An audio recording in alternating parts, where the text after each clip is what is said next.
dar inicio a lo que es nuestro segundo encuentro sincrónico relacionado con la materia de Derecho Procesal Civil 1. En este momento, pues el participante alumno Jason Hernández pues se encuentra conectado a nuestra clase. Bien, en esta clase sincrónica pues vamos a dar ya la unidad 3 con las partes en el proceso y se va a iniciar el tema de la pretensión para tener un adelanto en lo que corresponde a la última evaluación, en la cual pues consiste en la pretensión y los actos procesales. Bien, muy buenas tardes al participante y estudiante que se encuentra conectado. Bien, en la clase anterior y dentro de lo que es el derecho procesal civil, pues tocamos primeramente lo que es el derecho procesal y dentro de la estructura de lo que forma parte del proceso, pues se comenzó con el primer elemento en la cual está dentro de la llamada trilogía, que es el órgano jurisdiccional. El órgano jurisdiccional es la actuación precisamente del Estado. Primero, creando las normas que regulan el derecho procesal. Segundo, los órganos que se encargan de cómo es que se va a trabajar la administración de justicia, es decir, en la función jurisdiccional. Y por último, pues entramos con la función jurisdiccional, que es lo que precisamente realiza el juez. Pero en nuestra materia del derecho procesal civil hay un elemento que es el iniciador del proceso y a dónde es que acude, y eso es lo que realizan las partes. Y las partes sencillamente, para nosotros los abogados, son los llamados clientes.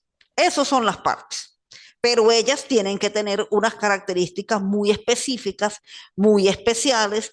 Esas características nos las va a dar las propias normas jurídicas, y cuando estamos en el trabajo con ellos, pues con ellos hay que ser muy específicos, porque partes, pues pudiera ser cualquiera, no. En el campo jurídico, las partes tienen que tener unos elementos muy específicos para en la cual sus actuaciones ante el órgano jurisdiccional pues sean legales y legítimas. En el desarrollo del tema, tenemos el concepto de parte, en la cual más adelante lo vamos a encontrar en la lámina, elementos en la cual son fundamentales que tienen que tener las partes. De lo contrario, por falta de cualidad, lo que hagan va a quedar inexistente, y una de ellas es la legitimación y la capacidad. Tenemos la pluralidad de partes, que es el llamado litisconsorcio, y cómo se puede suceder dentro del proceso tanto la sustitución como la sucesión de las mismas, que en los juicios es muy común que ocurra, y más que todo cuando estos se extienden por varios años.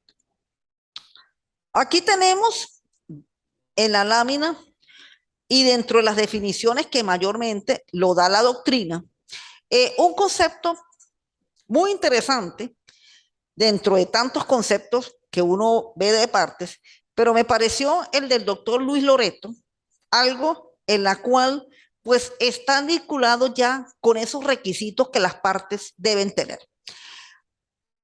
El doctor Luis Loreto expone como definición de parte: toda persona que se afirma titular de un interés jurídico propio tiene cualidad para hacerlo valer en juicio, porque primero actúa uno y luego el otro se defiende. Cualidad activa. Y toda persona contra quien se afirma la existencia de ese interés en nombre propio tiene a su vez una cualidad para sostener en juicio, cualidad pasiva. Bueno, esto ¿Cómo se interpreta? Vámonos a un ejemplo. Una compraventa. En una compraventa actúan dos personas. Una que vende y otra que compra. El que vende está disponiendo de un bien que es de él, porque en la venta, si vende algo que no es de quien vendió, estaría cometiendo una estafa o venta de cosa ajena, que eso tiene sus consecuencias. Y el que compra tiene también su condición en la cual está adquiriendo el bien a través del pago de un precio. Entonces, en ese primer elemento hay una cualidad que la va a tener uno y va a tener un interés. Ambos tienen el interés de hacer el negocio. El uno, tener una ganancia y el otro, igualmente, tener un bien. Entonces, ahí tenemos el interés y la cualidad, en la cual, cuando se produce el conflicto producto que el uno no entregó el bien o que el otro no pagó en el precio, entonces ahí es donde se dirime ante el órgano jurisdiccional para que a través del proceso se logre la solución de ese conflicto. Más adelante tenemos que esa cualidad y ese interés tiene que ser legítimo, porque quien vende tiene que tener la legitimidad en la cual es dueño del bien, porque si no tiene la legitimidad, entonces ya hay un elemento o una condición en la cual no va a ser efectivo dentro de ese proceso.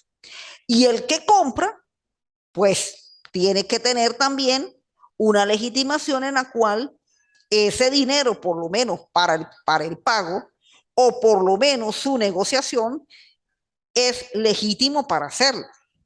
Porque por lo menos, si el que paga el precio aparentemente se veía que era una persona sana, pero resulta que se descubrió que esa persona podía tener problemas mentales, entonces ese pago pudo haber sido de una manera astuciosa. Ahí puede haber un elemento en el cual la persona no es legítima.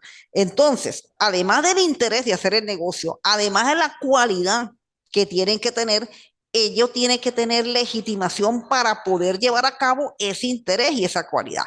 Por eso, como se explica ahí en la lámina, la legitimación es la cualidad necesaria que deben tener los contenedores para instaurar y perseguir el proceso. Porque si por lo menos demanda, por decir algo, el vendedor, porque el comprador no le pagó totalmente el precio, pero este no era el dueño de la casa, entonces ahí ya la legitimación está objetada. Y sucede con el caso del otro, instaurar y proseguir, porque es que el juicio no es que se inicia, sino eso son una serie de actos que se van llevando a través de lo que establecen las normas para llegar a la solución que es con la sentencia del juez.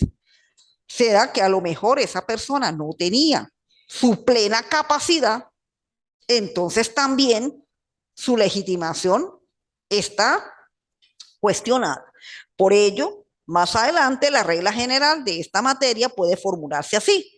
La persona que se afirma titular de un interés jurídico propio tiene legitimación para hacerla valer en juicio, legitimación activa, y la persona contra quien se afirma la existencia de ese interés en nombre propio tiene a su vez legitimación para sostener el juicio, legitimación pasiva.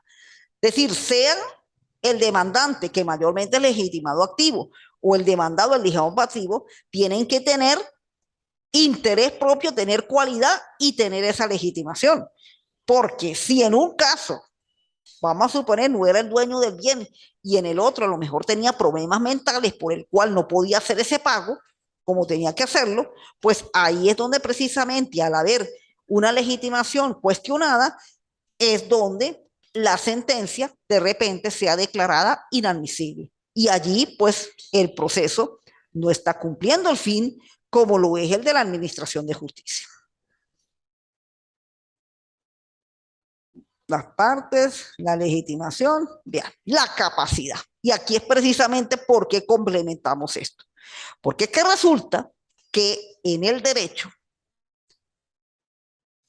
trabajamos con personas, pero las personas ya tienen que ser de 18 años en adelante. Esa es la cuestión que tenemos nosotros los abogados, porque cuando uno estudia en la materia de derecho civil, la persona, ahí tenemos los conceptos de orden biológico, de orden filosófico y de orden jurídico. Para por lo menos un médico, la persona está incluso desde que está en el vientre de la madre. Ya empieza a trabajar, por lo menos en el caso de los ginecólogos, ya empiezan a trabajar y tienen a su paciente, para el médico llama paciente, ya desde que está el vientre de la madre ya empiezan a tener actividad con esa persona. ¿Ves? Para los que trabajan la filosofía y hasta los, bueno, de repente no es que los niños ni nada de eso influyan, pero por lo menos puede ser que sí, para su labor de eh, difundir la palabra de Cristo y todo esto, pues también se apliquen a los niños. Pero para nosotros los abogados y quienes se están estudiando esta carrera, las partes, nuestros clientes, ya tienen que ser mayores de edad, salvo las excepciones que la ley establece. ¿Dónde están esas excepciones? Están con los menores y están con las personas que tengan deficiencia mental, porque esas personas previamente tienen que ser completada su capacidad. ¿Ves?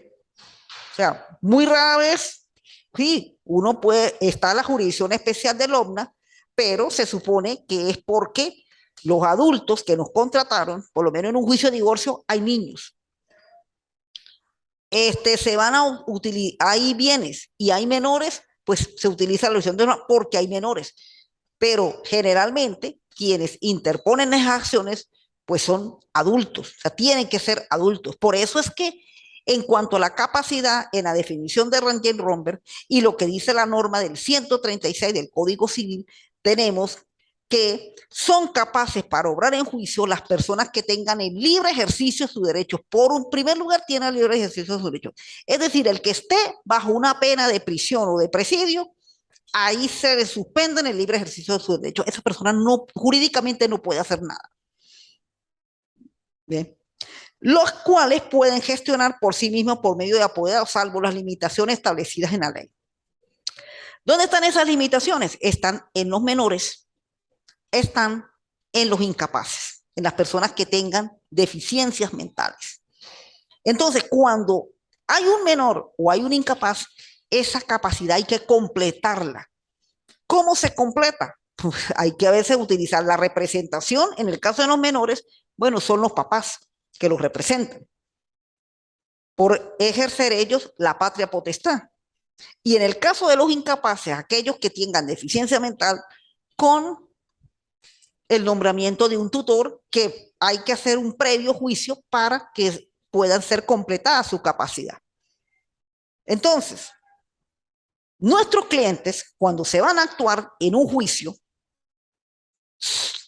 para ellos ser parte, tienen que estar en el libre ejercicio de sus derechos y estar en todas sus facultades mentales óptimas. Porque una deficiencia es motivo de que ese juicio se inadmite y se pierda todo el trabajo.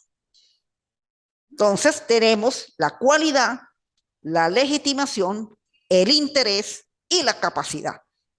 Elementos fundamentales de las partes.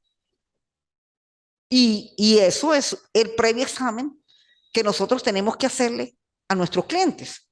Porque si el cliente empieza a tener una deficiencia mental, pues ya por ahí hay que solucionarla antes de ir a un juicio. Porque si no, no va a poder actuar en ese juicio. Y naturalmente, todo el proceso se puede perder, declararse inadmisible, sencillamente por no tener la capacidad ni la cualidad indicada para poder actuar en el juicio. Entonces, precisamente, eso es son esos requisitos que requieren las partes para precisamente poder actuar en el juicio. Y en esto, por lo menos, eh, ya tengo en la plataforma la tercera evaluación colocada. Insisto mucho en eso, porque eso es lo que primero se observa en los tribunales. Es más, cuando se demanda y va a contestar el otro comienza prácticamente tocando estos elementos de las partes. O le ataca la capacidad, o le ataca la cualidad, o le ataca la legitimidad. Entonces, todos esos elementos tienen que estar claros y bien definidos para cuando se actúe, se haga como tiene que hacerse. Es más, dentro de la definición, sobre todo, de Jan-Romberg, y como lo dice la norma del 136 del Código de Procedimiento Civil, puede actuar por sí misma o por apoderado. Por sí misma, nosotros los abogados lo que hacemos es que asistimos a la parte dentro de los juicios. Y por apoderado es cuando precisamente nos dan un poder que puede ser dentro del mismo expediente llamado el poder apudacta o un poder autenticado en una notaría para actuar en el juicio. Entonces, de esa manera es como jurídicamente y en el proceso tiene que las partes formarse, reunir los requisitos para llevar a cabo el juicio en su forma de vida y de acuerdo con las normas establecidas. Otro elemento indicativo en las partes es el litisconsorcio. El litisconsorcio es la pluralidad, porque no solamente las partes la puede conformar una sola persona, también las partes pueden ser varios, por lo menos en los juicios de particiones hereditarias. Eso por lo general son litisconsorcios, porque hay unos que demandan y otros que son demandados. En los juicios relacionados con las rendiciones de cuentas de las empresas, igualito, porque generalmente en las empresas son personas jurídicas y hay partes demandantes, que es una pluralidad, y parte demandada, que es otra pluralidad. Entonces, sea activo, pasivo, necesario, mixto, el litisconsorcio es una pluralidad. Claro, también se puede presentar que se demande uno a varios o varios demanden a uno, pero generalmente cuando se demandan los litisconsorcios, el asunto es que al momento de contestar la demanda, si se demanda a un litisconsorcio, pues hasta que no se cite al último, no empiezan a correr los lapsos, en este caso, para la contestación de la demanda. Eso es lo que sucede en el caso del litisconsorcio pasivo, que es más que todo cuando es del demandado. Bien, ahí tenemos en la lámina cómo se clasifican los litisconsorcios. Activo, pluralidad de demandantes, pasivo, pluralidad de demandados mixto, hay pluralidad tanto de demandante como demandado. Voluntario, en aquel litisconsorcio donde se interponen varias personas precisamente en los casos de producirse daños y perjuicios, en la cual se forman esos litisconsorcios, y el litisconsorcio es necesario cuando por la naturaleza de las relaciones jurídicas afecta a uno o más personas. Está en el caso de la tercería, que por lo general el tercero va a demandar a dos. En este caso son las partes del juicio principal. Seguimos con ahora la llamada sucesión y sustitución procesal. Esto más que todo sucede cuando se cambia a la parte. En el caso de la sucesión, precisamente es cuando ocurre la muerte de una de ellas, sea demandante, sea demandado. Entonces, al ocurrir la muerte de una de ellas, pues son los herederos quienes los van a suceder. Y en el momento en que consta en el expediente el acta de defunción, se suspende el juicio hasta tanto se citen los herederos. Ese en el caso de la sucesión procesal. ¿Qué ocurre? Es cuando se produce el fallecimiento de la parte. Llámese demandante, llámese demandado. El artículo 144 del Código de Procedimiento Civil lo establece. La muerte de la parte, desde que se haga constar en el expediente, suspenderá el curso de la causa mientras se cite los herederos. Esto significa que es al momento en que en el expediente se presenta el acta de defunción. La sustitución procesal ya es una sustitución en la cual se produce un cambio de una parte por otra. Acá no es por el hecho de la muerte, sino sencillamente un sujeto pasa a sustituir la cualidad que tenía ese sujeto. Por lo menos cuando sucede la figura de la cesión de derechos que pueden sucederse o suceder en los tribunales. La norma, tanto del Código Civil 1557 como la del Procedimiento Civil 145 lo establece.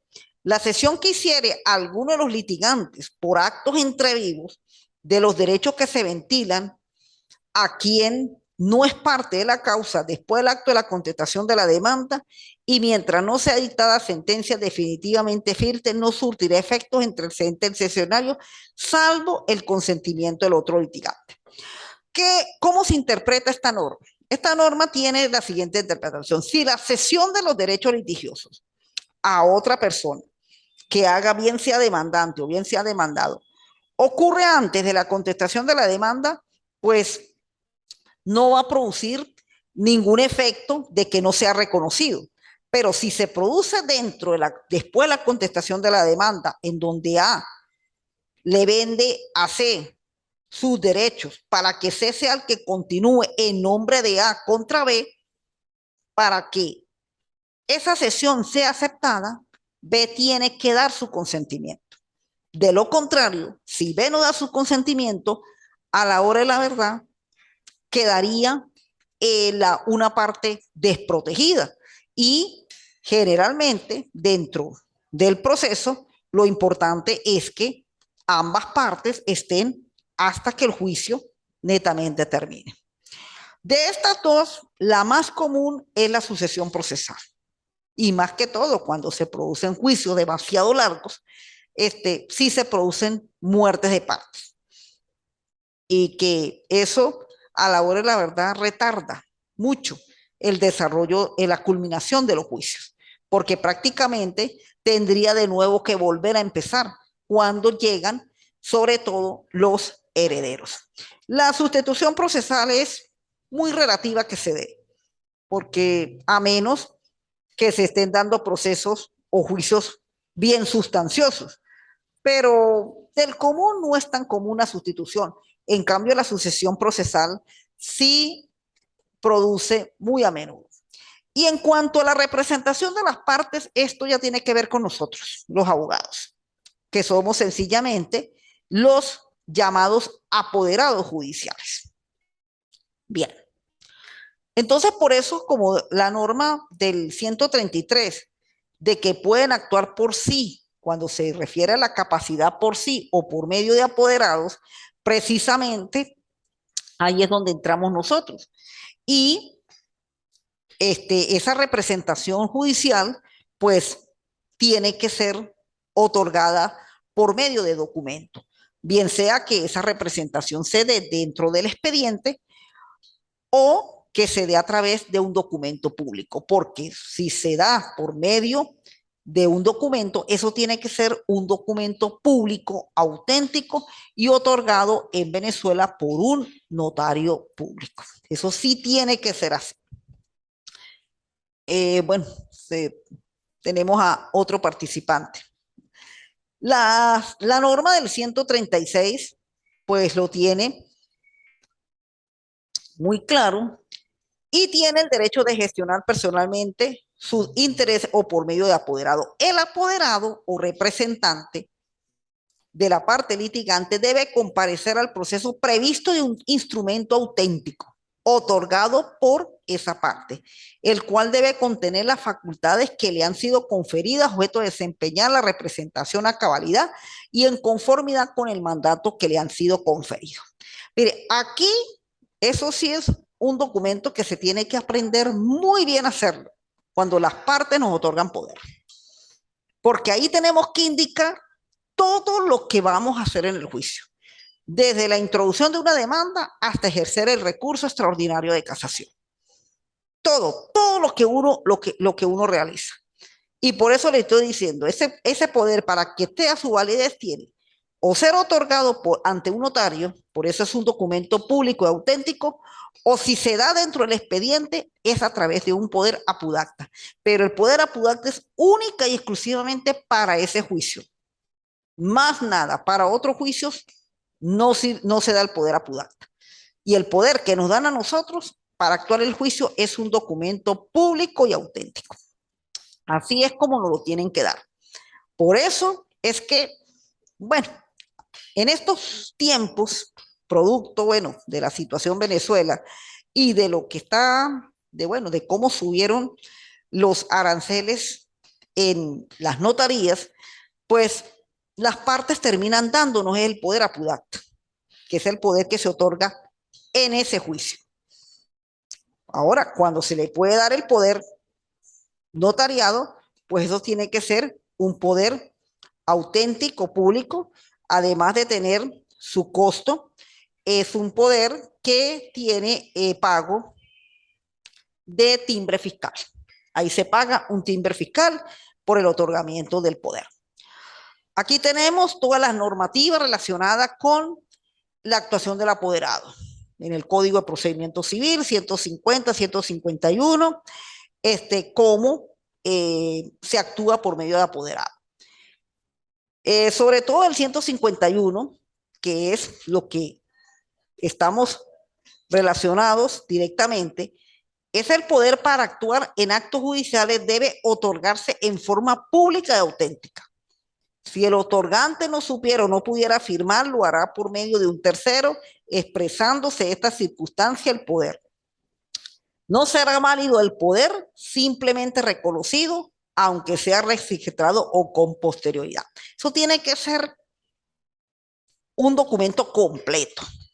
Aquí, por eso, como digo, uno, en estos momentos, actualmente, producto de esta subida de aranceles que se presentaron en las notarías, producto de la reforma de la ley de registros y notarías, generalmente ese poder es mejor otorgarlo en el expediente para que sea un documento público y en forma auténtica.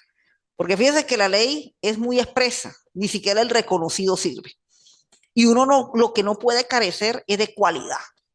Porque si uno actúa como apoderado y no tiene cualidad, esas actuaciones son nulas. Y se va es precisamente a que la demanda sea declarada inadmisible si uno actúa como demandante. Y también si se actúa como demandado, pues con el riesgo de que el demandado pues no ejerza su derecho a la defensa como debe ser.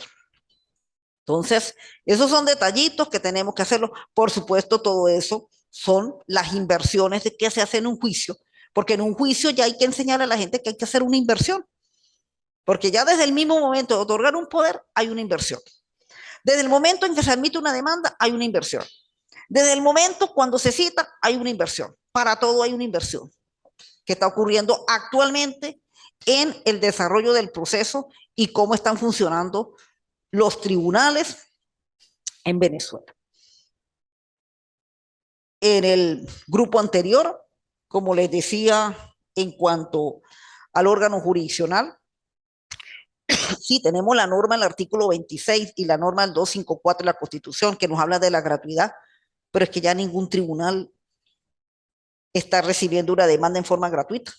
Todos piden una colaboración, todos, hasta los que nunca pedían, que legalmente no se pedían, ahora están pidiendo.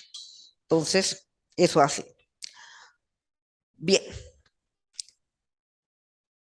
Anteriormente, bueno, está lo relacionado, bueno, que ya se los había dicho, lo que es la sustitución de poder que se hace de un abogado a otro abogado, que es muy común dentro del proceso, y el poder apudacta que se otorga dentro del expediente.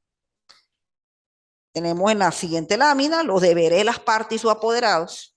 Bueno, aquí, además de lo que nos diga la norma, está en nuestro profesionalismo. Yo creo que uno de los principales deberes y por el cual mantenemos al cliente es que verdaderamente seamos profesionales. Los conocedores de la ley somos los abogados. Nosotros somos los que conocemos la ley. Los que sabemos qué es lo que se hace. Pero en la medida en que le demostremos al cliente que sabemos la norma, que sabemos el procedimiento, que sabemos cómo es que se aplica, el cliente tiene que entender que también tiene deberes con nosotros. El de suministrarnos las informaciones veraz y sinceras. El de aportarnos los medios de pruebas pertinentes y oportunos. No que después, ay, es que no lo sabía. No. Por eso es que, como se dice, así como nosotros tenemos que a ellos decirles todos los conocimientos legales como son y que lo enmarca la misma norma, el cliente también tiene deberes con nosotros, sobre todo de darnos la información necesaria y oportuna que requeramos, porque por lo menos las pruebas, los documentos son de las partes. Nosotros no fabricamos documentos. Al juez tenemos que, ellos son los que nos los tienen que suministrar. Entonces, para ver si esa acción es procedente o no, esa demanda es procedente o no. Entonces, pero ¿cómo hacemos eso? Con nuestro conocimiento de todas las instituciones jurídicas. Por eso el derecho sustantivo tiene que ser, hay que aprenderlo muy bien, porque de ahí es donde nacen las relaciones jurídicos materiales. Y al nacer las relaciones jurídicos materiales de las normas del derecho sustantivo, es que le vamos a decir a las personas, nos tenemos que ir por estos procedimientos, por estos procedimientos, por estos procedimientos. Y ellos son los que aportan todos esos cuentos. No pueden estarse escondiéndose ni tener cosas raras, sino las acciones no van a salir como se esperan que salgan. Bien, entonces ahí tenemos. Bien, las tercerías, que son intervenciones de partes en la cual van a actuar contra los del juicio principal. En la cual, pues, son momentos que se pueden presentar en el juicio producto a derechos que se lesionan provenientes de otras personas que actúan contra demandante y demandado del juicio principal. Ahí tenemos las maneras como se desarrollan dentro del proceso. Esta figura de la tercería en dos maneras, voluntaria o forzada si se les requiere que se haga esa actuación. Y el beneficio de la justicia gratuita, pues esto es un tema de debate. Verdaderamente, en el Código de Procedimiento Civil existía, esto fue derogado por la Constitución del año 1999 con la gratuidad, pero en este momento prácticamente no existe la justicia gratuita en Venezuela. Lo que estamos en este momento, 2022, ya llevamos desde que comenzó el problema de la hiperinflación en Venezuela, donde aquí en Venezuela no hay justicia gratuita. En Venezuela hay que invertir para hacer justicia. Porque hasta los que ejercen la defensa pública piden colaboración. Entonces, se da el tema para los que en este momento están conectados y los que van a ver el video, porque está establecido en la ley. La Constitución establece la gratuidad en el 26 y en el 254, pero realmente no tenemos ahorita justicia gratuita. Dios quiera, si se arregla la situación económica en Venezuela y se recupera el Estado de Derecho como tiene que recuperarse y la situación económica y la confianza del país en el mundo. Volvamos a estos términos que hay momentos que se necesita, pero en este momento usted pregunta en un tribunal qué se necesita para una admisión de demanda, además de las normas legales, le van a pedir la colaboración, que ya eso es casi que obligatorio. De lo contrario, las demandas no se están admitiendo así tan sencillo como ocurría años anteriores. Bien, el Ministerio Público, dentro de las partes, pues es un funcionario colaborador, sobre todo en la materia relacionada con el derecho de familia y menores. En la jurisdicción del OMNA se utiliza la figura del Ministerio Público y en aquellas pretensiones judiciales donde está involucrado el estado y capacidad de las personas, como el caso de los juicios de interdicción, de inhabilitación y de divorcio, que no sean la jurisdicción del OMNA, se utiliza la figura del Ministerio Público en lo relacionado con la realización debida del proceso siguiendo la normativa del Código de Procedimiento Civil. Aquí no tiene, como en la jurisdicción penal, que es prácticamente el acusador, sino que es un funcionario que observa la realización del proceso en determinadas materias. Él no lo hace en todos los juicios de la jurisdicción civil. Bien. Y entrando a la unidad 4, solamente aquí voy a tocar lo relacionado a la pretensión. La pretensión y los actos procesales corresponden a la última evaluación. Sin embargo, como todavía tengo unos minuticos, creo que 5 minutos, solamente me voy a dedicar a la pretensión en cuanto a su definición y sus elementos. Los actos procesales, que es el tercer elemento de la trilogía del proceso, que relacionado con con la trilogía del derecho procesal que corresponde al proceso, eso ya corresponde a la tercera clase sincrónica. Lo cierto es que la pretensión, y como lo define la doctrina, pues es sencillamente el elemento que identifica la acción. Es decir, es lo que realmente se pide cuando se ejerce, se interpone la demanda. Es lo ya específico. Y ello tiene que ver con un objeto y con un interés. La acción es el entrar al órgano jurisdiccional. Ya la pretensión es indicar en la demanda qué es lo que usted está reclamando. O usted está reclamando un cobro de bolívares, o está reclamando un cumplimiento de contrato, o está reclamando la nulidad de un documento, o está pidiendo la disolución de un matrimonio por medio del divorcio, o está pidiendo la partición de una comunidad. Es decir, ya es específico lo que se pide en la demanda. Por eso, como lo dice ahí la lámina, está basado en los siguientes aspectos: particularidades de la acción y del derecho subjetivo de la parte, que se materializa en base al interés y cualidad procesal, sobre todo la legitimación que se tiene en la parte para materializar su derecho, hacerlo efectivo, viable, producto de la existencia de una relación jurídica material que se encuentra determinada en la norma del derecho sustantivo, llevando a cabo esa materialización ante la jurisdicción y el proceso debido, que lleva como resultado la obtención de la decisión del juez y la ejecución de la misma. Porque cuando el juez decide, ¿qué es lo que decide? La pretensión que se indicó en la demanda. Si se indicó un cumplimiento del contrato, el juez va a decidir si se cumple con el contrato.